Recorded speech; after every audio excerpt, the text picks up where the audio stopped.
गया, तो खाना शुरू किया वैसा है। खाना तो हो जाता है गुरुजी, जल्दी हो जाता है, शाम का 8 बजे तक हो जाता है। आज नहीं हुआ है, अभी तो हमारी बाबा के पास शायद इस चक्कर में तो हम लेट हो गए। जी।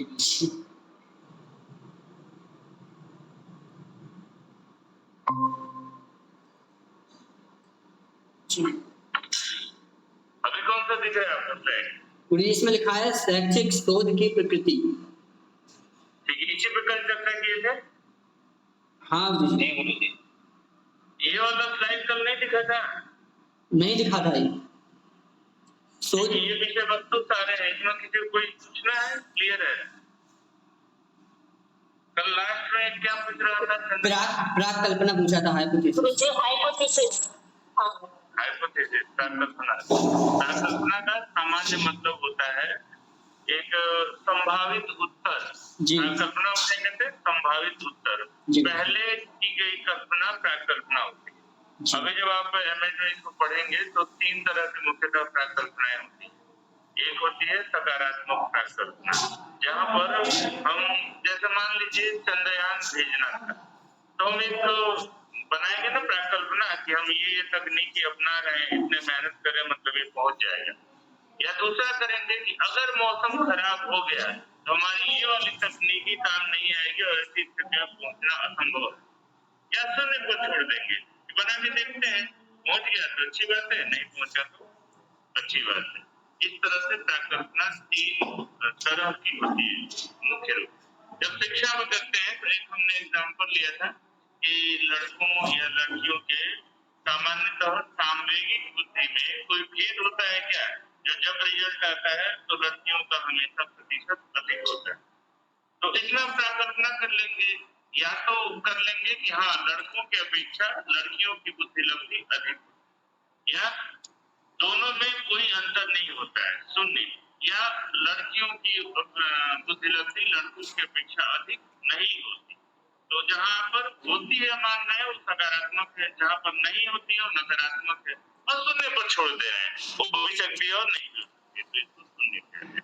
प्राकल्पना को सामान्य से कहते हैं संभावित उत्तर, अंग्रेजी में इसको हाइपोथेसिस। बताओ इसमें बंद कर दो। ठीक है, 3 प्रकार की सकारात्मक हो गया, 2 सकारात्मक, नकारात्मक और शून्य। गुरुजी कई बार जो प्राकल्पना होती है वो मतलब गलत भी हो सकती है क्या? जैसे कुछ चीज मैंने मतलब संभावित प्रश्न कहा कि मैं ऐसा शोध करूंगा और इसका ये रिजल्ट आएगा, लेकिन कई बार ऐसा हो सकता है कि कई बार उसके विपरीत रिजल्ट आया उसका। बिल्कुल ऐसा होता है जी। इसमें अनुसंधाता की कोई गलती नहीं है। उदाहरण के लिए कोई ऐसा क्षेत्र, जैसे मान लीजिए शिक्षा के क्षेत्र में हम कार्य कर रहे हैं और एक यह प्राकल्पना की जाए कि कला वर्ग में नामांकन का दर इसलिए कम है क्योंकि इसमें नौकरियों की कमी है, ठीक है, आजीविका के साधन नहीं है। जी जी। एक प्राकल्पना कर दिया जी। कि इसीलिए कम है क्योंकि आजीविका के साधन नहीं है, नकारात्मक, क्योंकि आजीविका के साधन सरकारी नौकरी के अलावा अन्य भी बहुत सारे हैं, फिर भी कमी। और शून्य पर कर दिया कि आजीविका के साधन होने या नहीं होने से कला वर्ग में प्रवेश का कोई मतलब नहीं है। या ये थोड़ा उल्टा हुआ और समझो, जैसे मान लो एक कर लिया कि कल बारिश अगर होती है तो मौसम अच्छा होगा, ठीक है, तो मौसम अच्छा होने के पीछे बारिश होती है तो अच्छा होगा, सकारात्मक, बारिश नहीं होती है तो अच्छा नहीं होगा, नकारात्मक। और शून्य पर हो जाए या नहीं हो, हमें उससे कोई लेना देना नहीं है। शून्य का मतलब होता है एक तो ग्राफ बनाया होगा, ग्राफ में देखे होंगे कि 4 हिस्सों में ग्राफ बनता है, एकदम प्लस जैसे बनता है, जैसे बीचों बीच बनता है, तो मिड पॉइंट से ग्राफ को याद है कि एमएड में तो अभी बनाए थे, एमएड क्या बीएड में? जी जी याद है, भूल गए हो? आता है थोड़ा थोड़ा। तो जहाँ पर उल्टा एल बनाते हैं ना, एल तो सीधा ही होता है, उल्टा काम होता है, जो एल बनाते हैं उसके नीचे भी वो दोनों रेखाएं आती है बराबर, वो दोनों माइनस में रहती है, इसलिए हम 0 से शुरू करते हैं, एक्स एक्सिस और वाई, ठीक है। गुरुजी जो प्राकल्पना रहती है कई बार मतलब जो शोध करते हैं उसमें पूर्वाग्रह से ग्रसित भी हो सकती है क्या? आवाज तेज बोलो। पूर्वाग्रह से ग्रसित भी हो सकती है क्या गुरुजी? क्या कर सकते हैं? ये जो मतलब कुछ मतलब शोध कर रहे हैं, शोध जो होता है वो तो मतलब निष्पक्ष होना चाहिए, लेकिन कई बार क्या पूर्वाग्रह से ग्रसित हो सकती है क्या? ये मतलब होती है, ज्यादातर लगता है ऐसा। इसीलिए परिकल्पनाएं सकारात्मक या नकारात्मक न बनाकर शून्य बनाई जाती है। क्योंकि अगर मान लो हमने सकारात्मक परिकल्पना ले ली, यहाँ बारिश हो रही है, इसकी भी आवाज सुनते रहो बहुत तेज, ठीक है? तो सकारात्मक यदि परिकल्पना ले ली तो अनुसंधान कोशिश करेगा कि उसका अनुसंधान का रिजल्ट जो है, परिणाम जो है वो सकारात्मक किया है। इसी प्रकार नकारात्मक ले लिया तो कोशिश करेगा बहुत देर तक कि नकारात्मक है। इसीलिए सकारात्मक या नकारात्मक न लेकर के शुद्ध परिकल्पना जो होती है शून्य होती है। शून्य रहेगा तो चाहे सकारात्मक हो या नकारात्मक हो, अनुसंधाता के अपने मान्यताओं का प्रभाव नहीं पड़ेगा। जी गुरुजी आगे सुनिए। ठीक है, एक उदाहरण ले लीजिए, मान लो ईश्वर है, ठीक है, और वो सारा संभाल लेगा, सकारात्मक है। दूसरा है कि ईश्वर नहीं है और कुछ भी नहीं संभालेगा, सारा हमें को करना है, ये नकारात्मक है। उसमें शून्य कर दो, अगर होगा तो संभाल लेगा, नहीं होगा तो हम तो कर ही रहे हैं अपना काम। जी ठीक है, तो हमेशा परिकल्पना अच्छी होती है शून्य, सकारात्मक और नकारात्मक। जी ठीक है जी। अभी और कुछ इसमें, ये जो पंक्तियां थी इनमें से आपके सबके स्क्रीन पर है ना? जी गुरुजी याद दिख रहा है। इनमें से कुछ है जो आपको समस्या हो, इससे संबंधित अगर प्रश्न आएंगे तो उत्तर दे पाएंगे? कोशिश करेंगे गुरुजी। ठीक है, चले हम आगे से। जी जी गुरुजी। ठीक है, लाइट चेंज कर लेते हैं इसलिए कि वही दिखाई दे एक बार।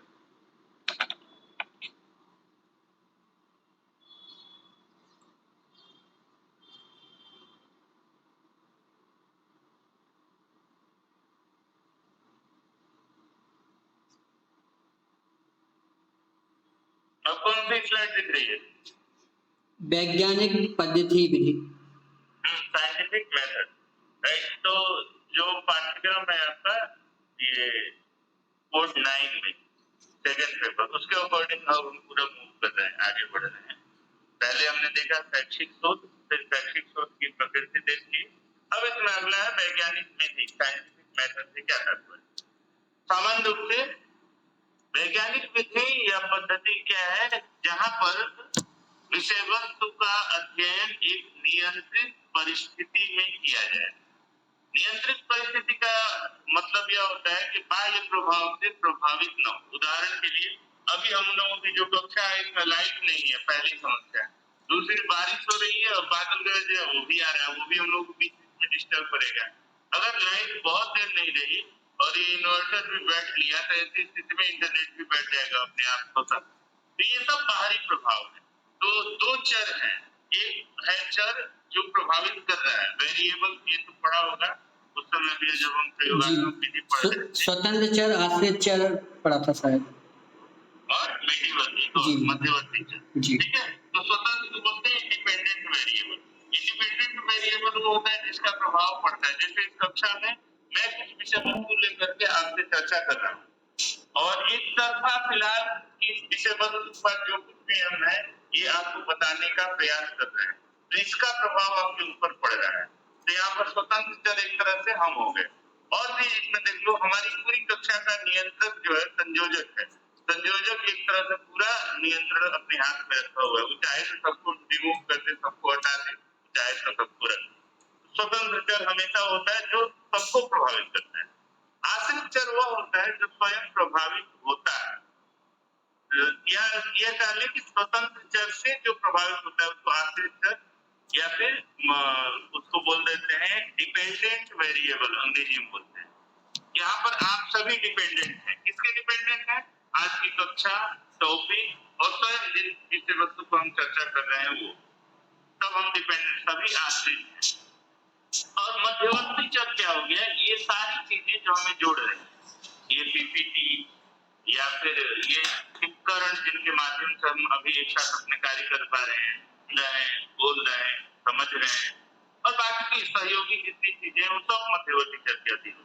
तो मुख्य रूप से चर दो प्रकार के होते हैं, स्वतंत्र चर और आश्रित चर। थोड़ा और इसमें जोड़ते हैं, बीच वालों की भूमिका जब लेती है तो 3 प्रकार का होता है, स्वतंत्र, आश्रित और मध्यवर्ती चर।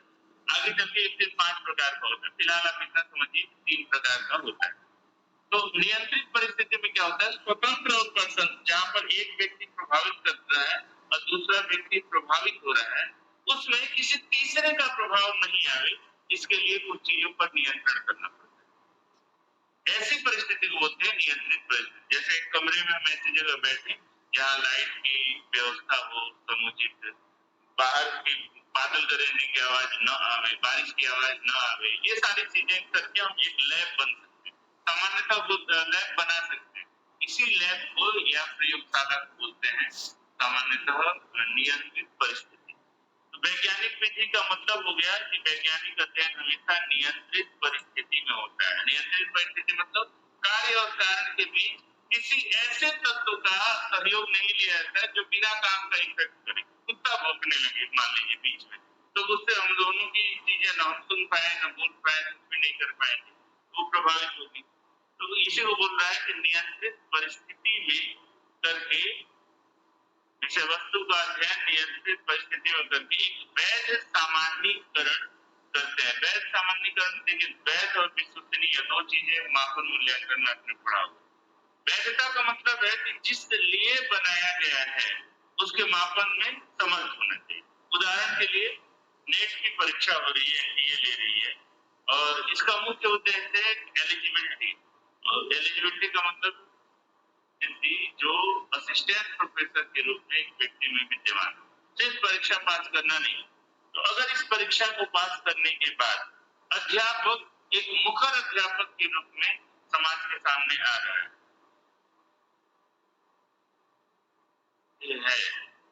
अच्छा काम कर पा रहा है। और विश्वसनीयता क्या होती है, जितने बार इस परीक्षण का उपयोग किया जाएगा लगभग रिजल्ट एक जैसा रहेगा। जिस क्षेत्र में उपयोग किया जाएगा रिजल्ट, जिस क्षेत्र से तात्पर्य चाहे मध्य प्रदेश में करे, जम्मू कश्मीर में करे, कर्नाटक में करे, लद्दाख में करे, अंडमान में करे, कहीं करे, एक जैसा रिजल्ट है।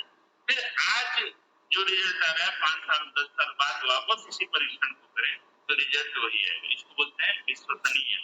तो वैलिडिटी और रियलाइबिलिटी दो चीज है, वैलिड हो और रियलाइबल, दो चीजें होनी आवश्यक है।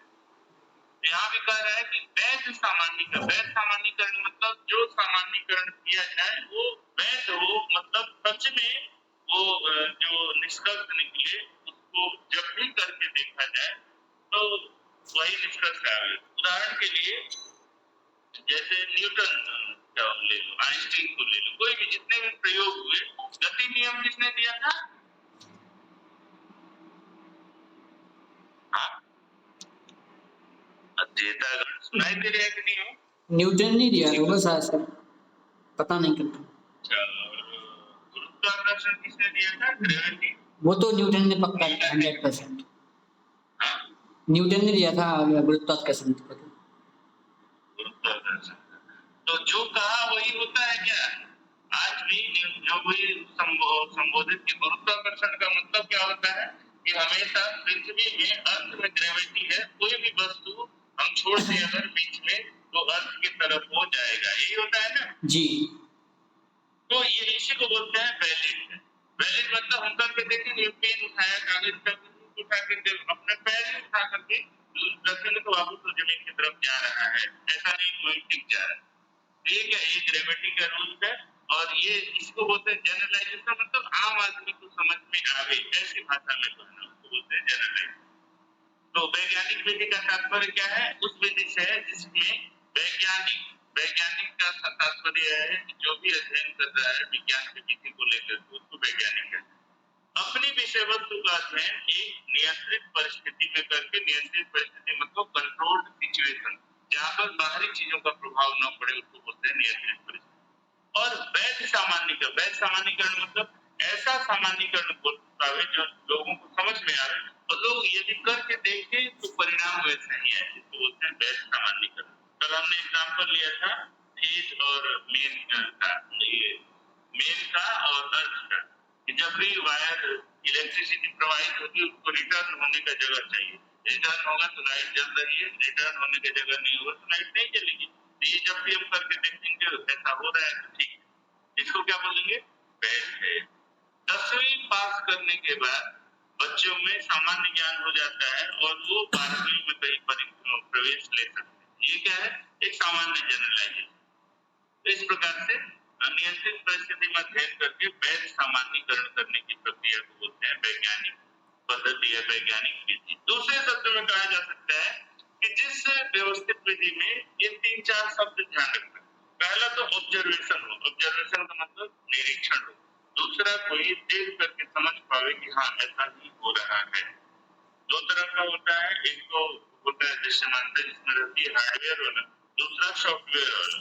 तो सॉफ्टवेयर में सॉफ्टवेयर कैसे काम करता है ये भले न समझ में आए, लेकिन काम होने की स्थिति और उसके बाद उसके परिणाम समझ में आते हैं। जैसे एटीएम मशीन है, एटीएम मशीन कैसे काम कर रहा है वो तो हमें नहीं दिखता है, लेकिन जो परिणाम निकाल के देखता है वो पता चल जाता है। हम उससे 100 रुपए मांगे तो 100 रुपए देगा, 200 मांगे तो 200 मिल देगा, 500 मांगे तो 500 देगा। यानी जो कुछ भी कार्य करता है उसका हम निरीक्षण कर पाते हैं। कोई व्यक्ति कर रहा है तो सामने दिख जाता है, कोई मशीन कर रहा है तो उसके परिणाम के द्वारा दिख जाता है। तो हमेशा वैज्ञानिक विधि जो होती है वो ऑब्जर्वेटिव होती है, निरीक्षण करने योग्य। दूसरा हम उसका सत्यापन कर सकते हैं। जो चीजें जो फैक्ट हमारे सामने आया, जो वैधता आई या जो परिणाम आया, रिपोर्ट आया, उसको वापस से हम एक बार फिर से सत्यापित कर सकते हैं, प्रमाणित कर सकते हैं, करके स्वयं देख सकते हैं कि यही रिजल्ट आ रहा है या नहीं। तो सेम उसी परिस्थिति में करते हो, इसमें सत्यापन करने की योग्यता। हमने कहा जैसे गुरुत्वाकर्षण का सिद्धांत, अर्थ में गुरुत्वाकर्षण, पृथ्वी में गुरुत्वाकर्षण होता है, तो कोई वस्तु गिरा के देख लेंगे पृथ्वी में है कि नहीं। अगर आकाश में भी होता है तो उसको ऊपर की तरफ खींचना चाहिए, यानी आकाश में नहीं होता है, नीचे की तरफ जा रहा है मतलब धरती में होता है। और थोड़ा सा ऊपर चले गए और स्पेस में चले गए, अंतरिक्ष में चले गए, तो अंतरिक्ष में गुरुत्वाकर्षण नहीं है, वहां नहीं काम करता। जो चीज जहाँ रहती है वहीं घूमने लगती, वहां पर गुरुत्वाकर्षण नहीं है। चांद पर गुरुत्वाकर्षण है या नहीं? हाँ है गुरु जी, है। इतना अपने चंद्रयान को खींचता है, चंद्रयान को उतारने को क्यों अंतरिक्ष यान नहीं उतरता है बाकी जगह? चलो ये पता करना बाकी प्रोजेक्शन भी हम अपने बिंदु पर चर्चा करते हैं, लंबा खींच जाएगा।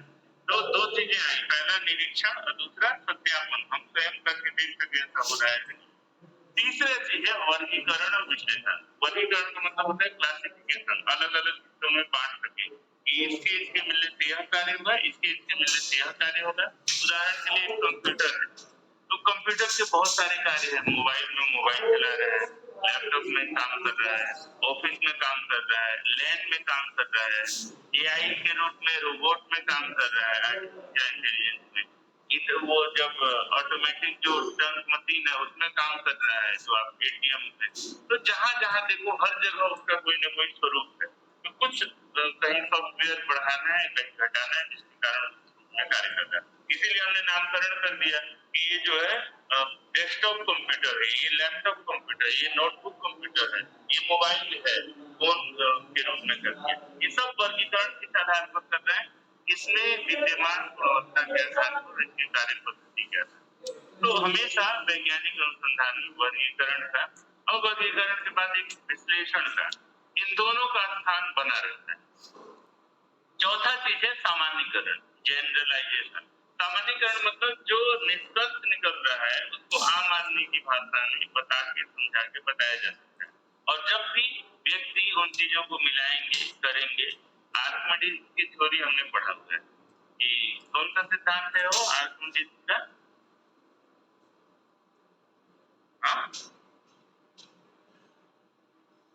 उत्प्लावन का सिद्धांत, कि किसी भरे हुए टब में अगर कोई वस्तु कुछ ऐसा ऑब्जेक्ट डालें, वस्तु डालें, तो वो अपने आकार या भार के बराबर उसमें से पानी निकालता है। ये हमने करके देख लिया। ऐसा आर्किमिडीज ने बताया। और जब भी हम देखते हैं कि भरे हुए बाल्टी में लोटा डाल दो, उसमें कुछ और सामान डालो, कटोरा डालो, तो थोड़ा सा पानी वो बाहर से लग के आ जाता है। क्यों आ जाता है? क्योंकि यह उसका नियम है कि उस गाँव का सिद्धांत ये कहता है कि जो भरी हुई वस्तु है, तो जब भी उसमें डालेंगे तो जो वस्तु उसके आकार या भार के बराबर पानी बाहर निकाल देंगे, जिसको बोलते हैं सामान्यीकरण। तो दो चीजें स्पष्ट हो। एक तो वैज्ञानिक विधि वह है जिसमें अध्ययन नियंत्रित परिस्थिति में किया जाता है, और जो उसका परिणाम होता है वैध होता है और सामान्यीकरण कर दिया। पहला बिंदु। दूसरा शब्द में कहा जा सकता है कि वैज्ञानिक विधि वह विधि है जिसमें निरीक्षण किया जा सके, सत्यापन किया जा सके, वर्गीकरण किया जा सके, विश्लेषण किया जा सके और सामान्यीकरण किया जा सके। ये इतने यदि सोपान किसी भी अनुसंधान में लागू होते हैं, तो उस सोपान को, उस अध्ययन पद्धति को हम बोलेंगे वैज्ञानिक विधि। अब एक उदाहरण लेते हैं। जैसे मान लीजिए कि शास्त्र में अध्ययन कोई कर रहा है, और क्या कर दिया कि आजकल करते हैं, संप्रति तो हमारे पास आया था कि कौन सी बाल मनोरमा टीका और तत्वबोधिनी टीका का दोनों का तुलनात्मक अध्ययन, ये अनुसंधान कर रहा था। व्याकरण का एक लड़का है, हमारे यहाँ से आया है ना, 2-4 व्याकरण यहाँ की लेकर एक आया हुआ था, क्या नाम था, कामदेव, उसका तो अच्छा टॉपिक है। एक और उसी का था बाल मनोरमा और तत्वबोधिनी टीका का, तो हमको चाहिए क्या कर तुलनात्मक, क्या इसमें निष्कर्ष क्या निकलेगा। बाकी बस इन दोनों को देख लेंगे, उसमें क्या कहा, इसमें क्या कहा, पीएचडी हो जाएगी। तो यह कहीं से भी एक तो निरीक्षण करने योग्य नहीं है, तो दोनों दो जगह देख लेंगे, कर लेंगे, देख भी लेंगे, उसका सारांश नहीं है। फिर सत्यापन नहीं किया जा सकता है, क्योंकि शब्दों की व्याख्या व्यक्ति संदर्भ के अनुसार करता है। शब्द तो लिख दिया, लेकिन किस संदर्भ में उसने उपयोग किया, किस संदर्भ में हमने लिया, या शब्द का की व्याख्या करते समय पूरा शब्द शास्त्र है, किसी भी वस्तु को जोड़ घटा करके बहुत लंबा किया जा सकता है, किसी को बहुत छोटा किया जा सकता है। एक छात्र उससे हमने पूछा कि विशेषज्ञ का अर्थ बताओ, तो बताया कि विशेषज्ञ का मतलब होता है गुरुजी मूर्ख आदमी। हमने कहा बहुत अच्छी बात है, बताओ कैसे होता है, सिद्ध करो। कहा कि जानाती थी यह, जो जानता है उसको क्या बोलते हैं, विज्ञ है, और न जानाती थी अज्ञ, जो नहीं जानता है वो अज्ञ है, और विशिष्ट रूपेण न जानाती थी विशेषज्ञ, मतलब महामूर्ख होता है विशेषज्ञ का। ठीक है, तुम्हारे साथ बुद्ध है जन शैली में।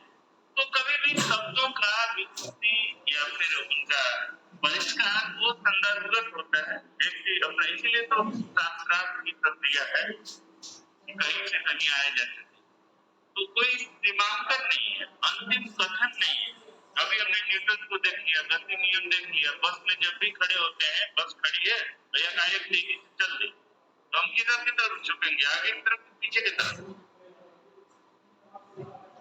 बस खड़ी है और ये गायक चल रही, तो किधर झुकते हैं, पीछे की तरफ, आगे की तरफ, आगे की तरफ। रुकी और रुकते समय गायक एकदम तब जब आगे पहुंच जाते हैं, मतलब रुकी रहेगी तो भी हम आगे की तरफ जाएंगे, रुके रहेंगे अपने आप चलेगी, और जब चल रही है रुकेगी तो भी आगे की तरफ जाएंगे। नहीं गुरुजी, जब एकदम से चलेगी तो पीछे की तरफ होंगे, और जब रुकेगी तो आगे की तरफ जाएंगे। यही गति के दोनों नियम है। जी, बस में कौन बैठता हूँ बराबर फोर्स बल का, तुम लोग किस स्कूल में पढ़े रहे हो, बस में थोड़ा दिन खड़े होकर यात्रा करना तो बाइक से टीचिंग प्रैक्टिस जाते थे, तो इसलिए याद नहीं है। किताब में पढ़ने से ज्ञान नहीं होता है। ठीक है, मेट्रो शुरू हो गया कि नहीं, वहीं जाके यात्रा करके कल देख के आना है। नहीं बाबू जी, उद्घाटन सिर्फ हुआ है। बस में कर लेना। ठीक है, कहने का यही तात्पर्य है कि सत्यापित आप कर सके कि सच में ऐसा होता है या नहीं। वर्गीकरण बांट सके, गति का नियम 1, गति का नियम 2, गति का नियम 3, कितने नियम दिए, कितने नियम है गति के,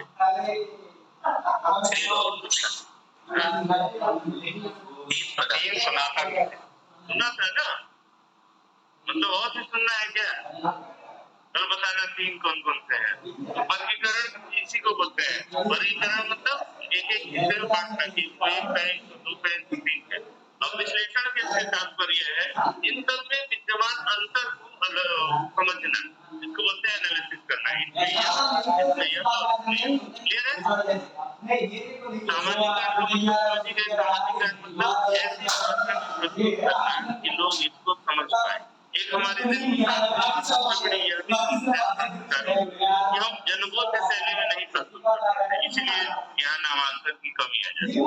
आम आदमी समझे ऐसी शैली में जब भी प्रस्तुत करने का प्रयास करेंगे तो लोगों के लिए वो बहुत कम होता है। और वैज्ञानिक अनुसंधान का मतलब ये होता है कि व्यक्ति समझे कि ये क्यों हुआ, क्या हुआ, और परिणाम जो आ रहा है उसको हम सभी उसको, ठीक है, इसको हम बोलेंगे क्या, वैज्ञानिक विधि। स्पष्ट है? किसी कोई डाउट? नहीं। आगे चल ले। जी, जो वैज्ञानिक विधि में आपने बताया कि अपन अगर कोई यहाँ पे भी हम अगर देखेंगे तो भी वही रिजल्ट निकलेगा, हम किसी और मतलब तो इससे भूगोलिक दृष्टि मतलब भूगोलिक या फिर स्थिति या फिर पर्यावरण कोई असर नहीं पड़ता है, जैसे शारीरिक कुछ अपन रिसर्च करें ऐसे। इसीलिए तो इसीलिए बड़ा होगा टीएटी टेस्ट के बारे में सुना होगा या सीएटी के बारे में। टी का सुना है सर, टी परीक्षण। हरमन रोरसा टी परीक्षण को स्टैटिस्टिक्स का है ना? जी बिल्कुल। हरमन रोरसा का नाम सुना कि नहीं? रोरसा परीक्षण बीएड में करवाया था शायद आपने। हाँ, बीएड में भी कर दिए थे ना जी। वही रोरसा का जो सही परीक्षण रोरसा ने बनाया था, कब बनाया और आज भी विश्वसनीय है कि नहीं? जी हम करते हैं, और बनाया था अमेरिका हो, ब्रिटेन हो, रशिया हो, कहीं भी हो, हर जगह बैन है। तो बैन का मतलब जिसलिए बनाया गया उसका मापन करें तो क्या होगा, बैन। और विश्वसनीय किसके कहेंगे, विश्वसनीय उसे कहेंगे जो किसी भी परिस्थिति में करें, किसी भी स्थान पर करें, किसी भी भाषाई संदर्भ में करें, परिणाम एक जैसा। ऐसा नहीं है कि जगह बदलने से परिणाम बदल जाए, राइट? जी सर। इसको बोलते हैं विश्वसनीय।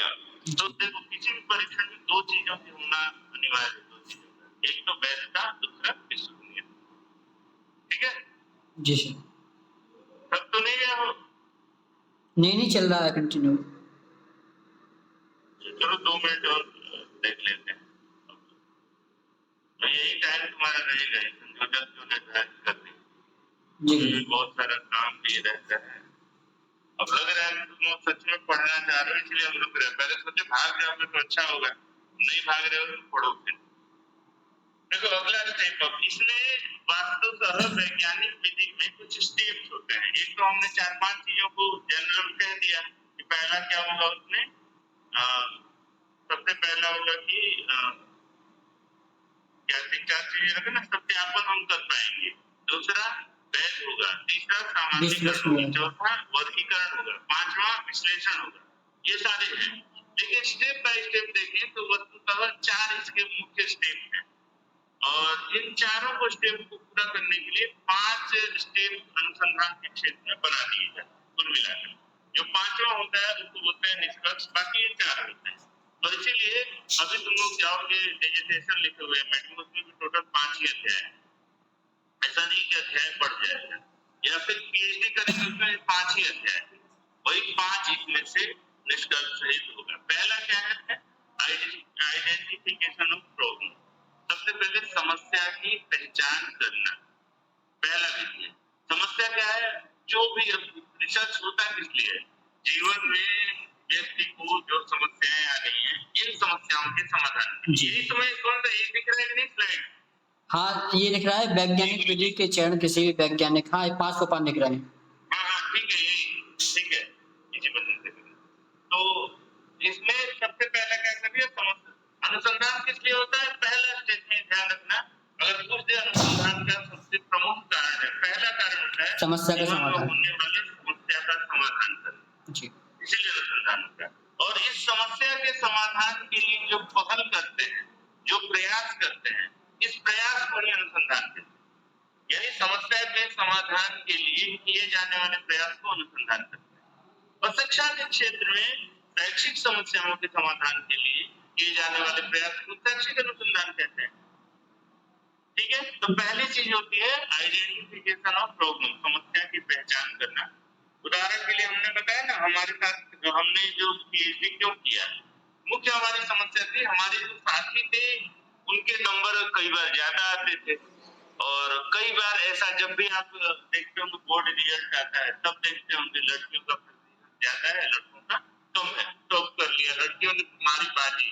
हम भी देखते थे क्यों बाजी मारनी, लड़कों की ऐसी कौन सी कमी हो जाती है। ये बचपन से 5th क्लास से चलती रही। हमारी दोस्त थी, उसको लेकर हम देखते रहे और फिर हर साल ये और बनता रहा। तो हमने सोचा था कि हमें कभी समय मिलेगा तो इस पे हम काम करें। तो एक बुद्धि कॉन्सेप्ट था कि बुद्धि के कारण लोगों में भेद होता होगा। फिर बाद में एक मेयर सैलोवी नाम के 2 व्यक्ति थे, इन लोगों ने, एक गोलमैन और आया, इन लोगों ने सबने मिल करके एक और इमोशनल क्वोशेंट को भी जन्म दिया, जिसको सांवेगिक बुद्धिलब्धि कहते हैं, बुद्धिमत्ता कहते हैं। तो इस पर फिर हमने काम करने का प्रयास किया। तो ये समस्या क्या थी, एक तो सामाजिक समस्या, दूसरी हमारी वैयक्तिक समस्या, इसको हमने आइडेंटिफाई किया अपने अनुसार। ठीक है। दूसरा है फॉर्मुलेशन ऑफ द हाइपोथेसिस, कल्पना को एक फॉर्मल वे में मतलब औपचारिक क्रम में लिखना, रखना।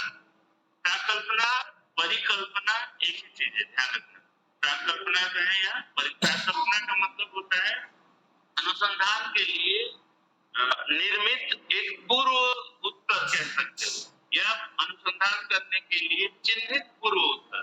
भविष्य में इसका अनुसंधान का यह उत्तर हो सकता है, इसी को बोलते हैं प्राकल्पना। दूसरी बात, इसको कहीं कहीं कहा है संभावित उत्तर को प्राकल्पना कर। संभावित का हो सकता है हमारे अनुसंधान का रिजल्ट जो है वो इस तरह से आए, इसी को बोलते हैं संभावित उत्तर। तो प्राकल्पना के निर्माण में करते हैं कि यह सकारात्मक होगा कि ऐसा ही परिणाम होगा। हमने क्या किया था, हमने शून्य किया था कि बुद्धि के कारण व्यक्ति के उपलब्धि में, लड़के या लड़की के उपलब्धि में कोई अंतर नहीं होता है, या अगर करते तो बुद्धि के कारण व्यक्ति के उपलब्धि में अंतर होता है, या फिर ये कर सकते हैं कि बुद्धि के कारण व्यक्ति के उपलब्धि में अंतर हो भी सकता है और नहीं भी हो सकता है। ये कुछ 3 प्रकार की प्राकल्पनाएं बन सकती थी। आप पहले से जान ली प्राकल्पना मुख्यतः 3 प्रकार की होती है। दूसरा स्टेप होता है समस्या की पहचान के बाद प्राकल्पना का निर्माण करना। तीसरा है अब एक निगमनात्मक चिंतन द्वारा प्राकल्पना से एक आशय तक। देखो, सबसे बड़ा कारण होता है, कल भी हम इस पर चर्चा किए थे, निगमनात्मक 2 तरह के थॉट होते हैं, डिडक्टिव और दूसरा कौन सा होता है, आगमनात्मक। डिडक्टिव होता है, दूसरे बोलते हैं आगमनात्मक को क्या बोलते हैं, चलो याद आएगा तो बात किया जाए।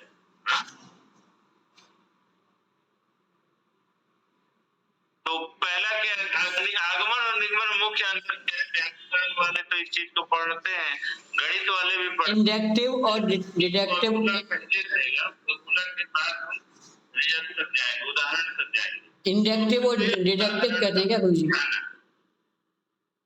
इंडक्टिव और डिडक्टिव ऐसा कुछ? हाँ बिल्कुल, इंडक्टिव और डिडक्टिव 2 तरह के, उनको बोलते हैं, एक को आगमन, दूसरे को निगमन। तो हमेशा जो वैज्ञानिक अध्ययन होता है वो मूर्त से अमूर्त की तरफ जाता है ना, स्थूल से सूक्ष्म की तरफ जाता है, विश्लेषण से संश्लेषण की तरफ जाता है। तो ये हमेशा उपलब्ध समस्याओं का विश्लेषण करके समाधान निकाला जाता है। इसीलिए शैक्षिक समस्याओं में हमेशा या लगभग निगमनात्मक चिंतन का उपयोग किया जाता है, डिडक्टिव थिंकिंग का उपयोग किया जाता है। डिडक्टिव थिंकिंग का मतलब होता है समस्या हमारे सामने स्थूल रूप में है, अब हम कारण जानने का प्रयास करते हैं कि आखिर यह समस्या है तो क्यों। इसीलिए इसमें कौन सी विधियां यही सब अप्लाई होती है, ज्ञात से अज्ञात की होती है, क्यों हो रही है वह जानना, या फिर जो उपलब्ध है मूर्त है अमूर्त, या फिर जो सूत्र है सूत्र से प्रयोग की हो, ये सब इसमें विधियां अपनाई जाती है। तो यही निगमनात्मक चिंतन को अपना के, अर्थात जो उपलब्ध है उसके आधार पर अनुपलब्ध और क्या हो सकता है उसके बारे में प्राकल्पना बना करके और समस्या तक पहुंचने का एक प्रयास किया जाता है। ये तीसरा इसका स्टेज। चौथा है फिर साक्ष्यों का संग्रहण, विश्लेषण और उसका जांच करना। एक तरह से इसमें कलेक्शन किया जाता है, एनालिसिस किया जाता है और एविडेंस को क्लियर किया जाता है। जो साक्ष्य मिल गए हैं वो कितने कारगर हैं उसको अपनाया जाता है। चौथा यह है। इसमें क्या किया जाता है, जब हमने प्राकल्पना कोई ले ली है, प्राकल्पना कोई समस्या चिन्हांकित कर ली है, कौन सी समस्या ले ली है, ये लड़के और लड़कियों की बुद्धि में भेद होता है, तो निगमनात्मक चिंतन के द्वारा क्या करेंगे कि अब बुद्धि में भेद होता है, इसको जानने के लिए कौन कौन से संसाधन उपलब्ध है हम जान पाए। तो कोई टेस्ट ढूंढेंगे, उस टेस्ट एक तो हमें पता चल गया है स्थूल रूप से कि न्यूज़पेपर वाले बता रहे हैं कि लड़कों की अपेक्षा लड़कियों की बुद्धिमत्ता अधिक है, तभी उनके मार्क्स अधिक आ रहे हैं। ये स्थूल है। यहाँ से सूक्ष्म की तरफ जाएंगे, इसलिए निगमनात्मक मतलब ये एक तरह से मुख्य थॉट मिल गया है, इससे इसके कारण ढूंढने जाएंगे, तब हम फिर वहां तक पहुंचने का प्रयास करेंगे। उसके लिए कोई टेस्ट लें, टेस्ट लेने के बाद टेस्ट को जब अप्लाई करते हैं तो उसको बोलते हैं साक्ष्यों का संग्रहण। तो जिसके ऊपर अप्लाई कर रहे हैं वो कुछ भर के तो देगा, लड़के से भरवाएंगे, लड़के से भरवाएंगे, लाओ 10 प्रश्नों का उत्तर 30 सेकंड में तुम भी दो, तुम भी दो। अब देखेंगे कौन ज्यादा दे रहा है। सब में लड़कियां अगर जल्दी दे रही हैं, जल्दी के साथ शुद्ध दे रही हैं, तो उनका साक्ष्य अच्छा है। फिर उनका विश्लेषण करेंगे। जब ऐसे बहुत सारे लोगों को फिर टेस्ट लेंगे तो उनका फिर एक टेबुलाइजेशन करेंगे, पहले टेबल बनाएंगे, उस टेबल में डेटा को फिट करके फिर एनालिसिस करके देखेंगे कि क्या हो रहा है। ये चौथा स्टेप होता है। और पांचवा स्टेप इसका जो होता है वो होता है कंक्लूजन। कंक्लूजन में क्या होता है, निष्कर्ष निकालते हैं कि यही कारण है कि यह इन दोनों में भेद है। पांचवा दिख नहीं रहा है, पांचवा नहीं दिख रहा है। हाँ, तो ये 4 तक में दिख रहा है ना जी। तो पांचवा होता है कंक्लूजन, निष्कर्ष निकालना। और यही इसीलिए देखो जब जाओगे पीएचडी करने के लिए 5 स्टेप होते हैं।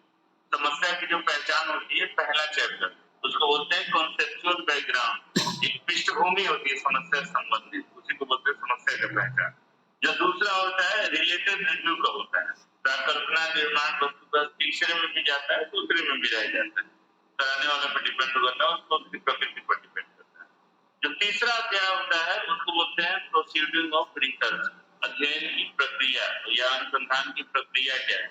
जैसे हमने इसमें कहा ना कि हमारे पास साक्ष्य मिल गया कि लड़के लड़कियों की बुद्धिलब्धि में अंतर है, तो उसके लिए हम कौन से टेस्ट डालेंगे, फिर कौन सी विधि अपनाएंगे, सब तीसरे अध्याय में लिखना होगा।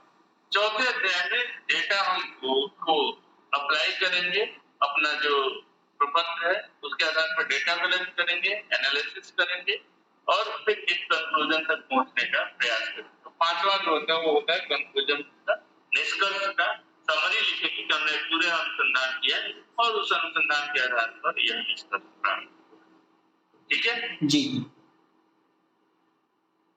ये आपके पाठ्यक्रम में जो 2 बिंदु था, पहला है कि वैज्ञानिक विधि क्या है और दूसरा बिंदु था पहला वैज्ञानिक शैक्षिक शोध क्या है और दूसरा वैज्ञानिक विधि क्या है। इन 2 बिंदुओं पर चर्चा की।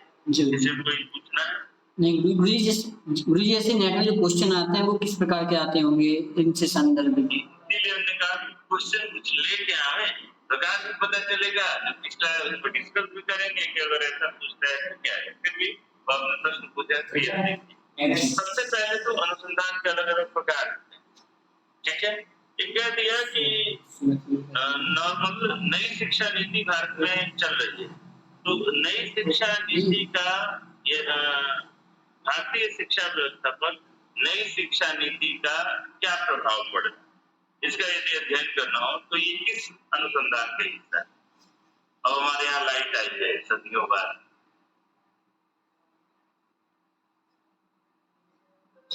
कौन सा अनुसंधान है बताओ।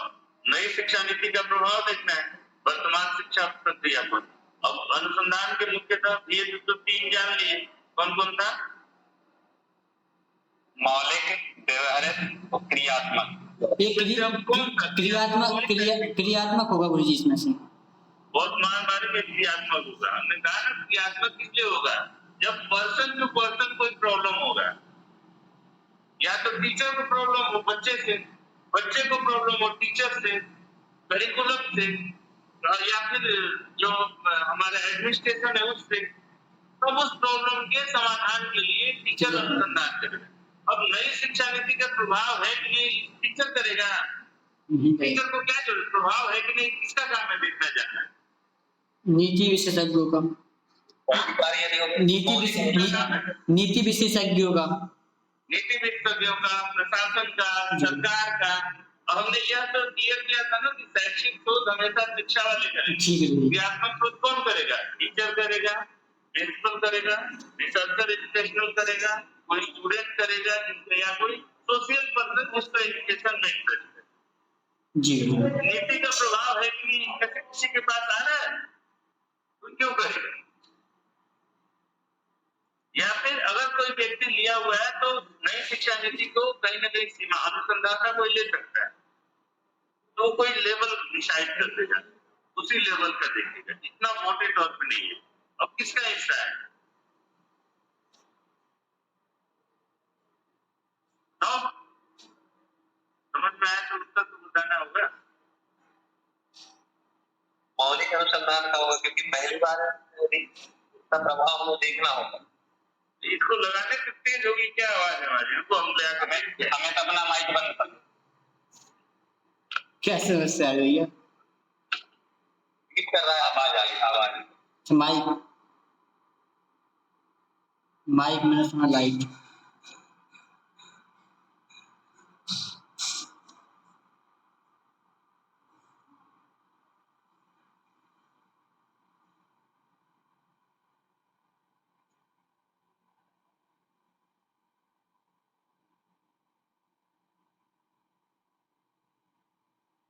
अब बोलिए गुरु जी, अब आ गया ना ईयरफोन लेने गए।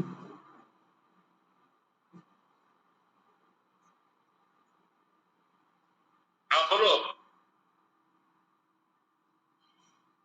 उत्तर बताओ।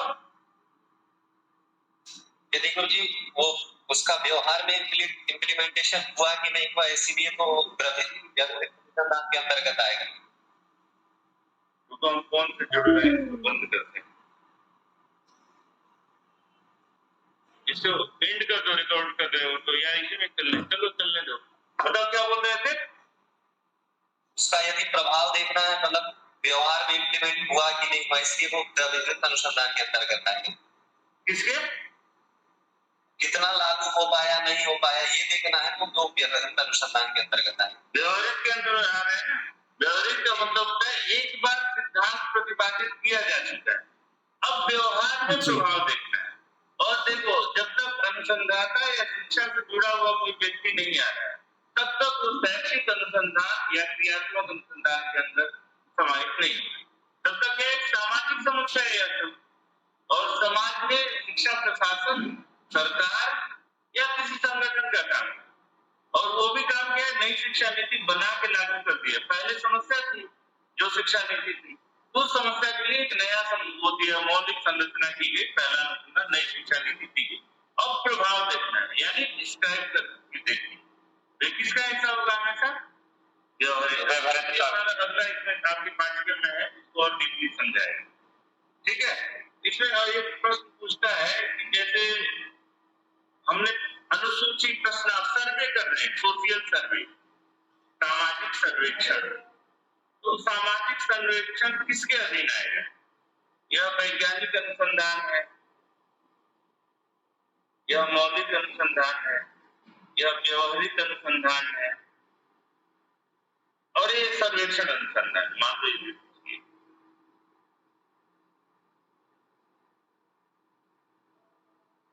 तो कोई सर्वेक्षण में चाहिए। सर्वेक्षण हो गया। सर्वेक्षण आता किसमें है? इन तीनों में से किसमें आता है सर्वेक्षण? मौलिक में आता है, व्यवहारिक में आता है, क्रियात्मक में आता है? व्यवहारिक में आता है सर। मौलिक में तो शायद मौलिक में भी आ सकता है सर्वेक्षण, नहीं मौलिक में नहीं आएगा। किसमें आएगा? व्यवहारिक में भी।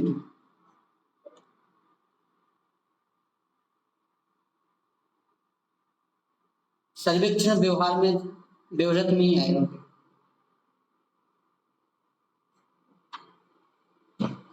बोलो, अब मैं आवाज आएगी। वेब क्षेत्र में आएगा पहले।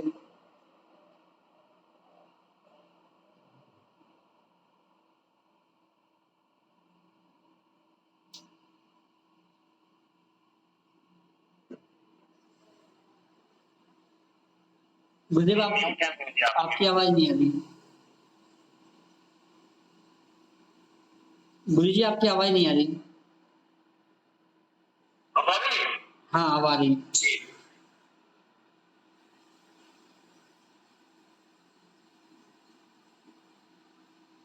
तो यहाँ ये लाइट रहने के बाद अब आ रही है कि नहीं? जी आ रही है। ठीक है, मैं यही कह रहा था पिछले तकरीबन देखिए जी उससे पता चले किस तरह का प्रश्न पूछ रहा है और हम उसका उत्तर दे पा रहे हैं। जी दो चार देखते रहे। जी अब लग रहा है कि तुम पढ़ रहा था एक बार किताब को।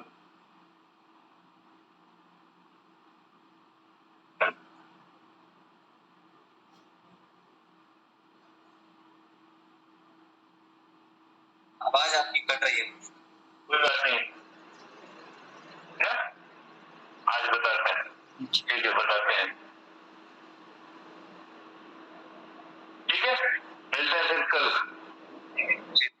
वही समय संयोजक बताएगा जितने बजे उतने बजे हम भी जुड़ जाएंगे। जी बस प्रणाम। प्रणाम। क्या कुछ कर भाई बंद कर लो करे। अरे यार मैंने सुना लाइट बंद करवा रहा है वो तुम।